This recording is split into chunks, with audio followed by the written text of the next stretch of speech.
이렇게 실을 넣었을 때 모든 부위가 효과가 있긴 하지만 그 정도 차이는 있습니다. 그 효과가 가장 좋은 1위. 정말 드라마틱하게 효과를 보신 분들이 굉장히 많았어요. 네.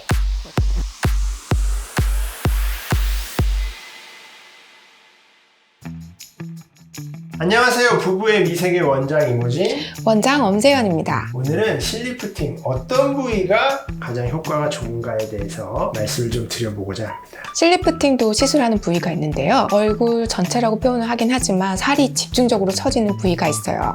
여기서 보시면 팔자, 그 다음에 팔자 옆에 입가, 턱선, 이중턱 부위라고 보시면 됩니다. 그러면은 우리가 보통 이제 실리프팅 할 때 얼굴 전체 실리프팅 이렇게 네. 말하는데 이 부위, 네 가지 부위 말씀하신 부위를 다 당기는 걸 말하는 건가요? 보통 얼굴 전체라고 하면 팔자 옆과 또 입가 옆, 그리고 턱선 정도를 말하는 거고요. 이중턱의 경우에는 옵션이라고 보실 수 있어요. 사실 그래서 처지는 정도나 그 위치에 따라서 실의 개수들이 정해지게 되는 거죠. 근데 이제 시술을 하다 보면 시술이 좀 잘 되는, 잘 당겨지고 그런 부위가 있고 또 이런 부위는 생각보다 좀 잘 안 당겨진다 이런 부위도 있고 그렇거든요. 네, 확실히 그런 부위가 있죠. 이렇게 실을 넣었을 때 모든 부위가 효과가 있긴 하지만 그 정도 차이는 있습니다. 그 효과가 가장 좋은 1위.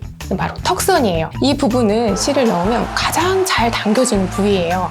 특히 이제 살이 많으신 분도 처짐이 별로 없어도 실을 이 부분에 넣게 되면 딱 당겨지는 효과로 V라인을 보실 수 있으세요. 특히 이제 광대 같은 거를 뼈를 축소하신 분들은 이쪽 부분이 처지면서 이중턱 가쪽까지 이렇게 처지는 분들이 있는데 이렇게 턱선으로 넣게 되면 확실하게 올려준 효과를 보실 수 있으세요. 저도 정말 여긴 시술했을 때 정말 드라마틱하게 효과를 보신 분들이 굉장히 많았어요. 네.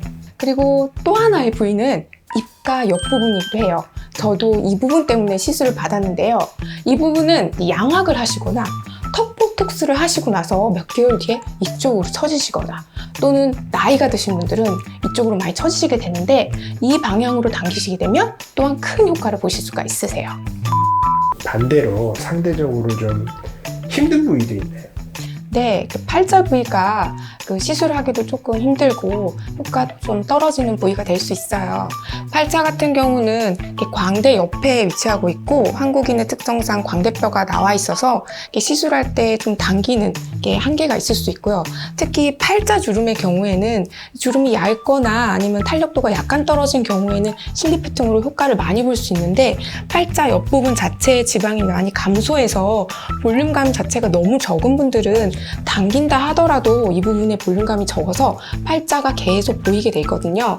이런 경우에는 스컬트라나 필러로 채워서 볼륨감을 좀 같이 회복시켜주는 게 효과가 더 많으리라 생각됩니다. 그리고 팔자 부분 같은 경우에는 광대를 지원하기 때문에 이쪽 부분 시술하면서 붓기나 멍이도 심한 부위이기도 합니다. 저도 사실은 팔자 부분은 실리프팅 하면은 심한 분들은 꼭 필러나 스컬트랑 같이 하시는 게 좋다 이렇게 네. 좀 많이 권해드려요. 그리고 또 한 부위가 옵션으로 생각되는 이중턱 부위인데 이중턱도 그냥 약간의 탄력도가 떨어지거나 주름이 있으신 분들은 실리프팅만으로 굉장히 큰 효과를 보실 수 있으세요. 근데 이중턱 부분에 살이 너무 많으신 경우에는 이 실에 넣는 개수에도 한계가 있고 당기는 힘도 떨어지기 때문에 우선 이 부분은 지방분해 주사 같은 소위 윤곽 주사라고 불리는 시술이거나 아니면 이쪽에 레이저를 통해서 살을 조금 감소시킨 다음에 시술을 하시는 게 효과가 크시리라고 생각됩니다. 맞아요. 저도 사실 이제 이중턱 같은 경우에는 실리프팅 받으러 오신 분들의 경우에도 보고 이거는 주사를 많이 쓰는 게 낫다 이렇게 해서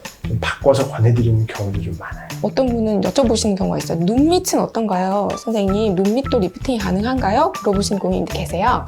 맞아요. 그런 분도 상당히 많은데 정확하게 말씀을 드리자면 이제 민트실이나 실루엣 소프트 시술로는 눈 밑의 처짐을 직접적으로 당기기는 힘들어요. 네. 디자인상 그렇게 나올 수가 없고 정석적인 방법으로는 그 부분은 직접 실로 당길 수가 없어요. 네. 그래서 이 부분은 사실은 실리프팅이 아닌 다른 시술로 효과를 보는 게 맞고요. 간혹 보면은 이제 예전에 쓰던 짧은 모노실이라는 거 있잖아요. 그런 거를 막 여러 개 넣어가지고 눈이 리프팅 한다는 곳들도 있는데 저는 그건 굉장히 좀 권해드리지 않는 방법입니다. 모노실 리프팅 같은 경우에는 붓기나 통증도 굉장히 심하고 사실 효과도 굉장히 일시적이기 때문에 보통은 좀 만족하기 힘든 시술이라고 생각을 해요. 네, 오늘은 이렇게 실리프팅 어떤 부위가 효과가 좋은가에 대해서 한번 좀 알아봤습니다.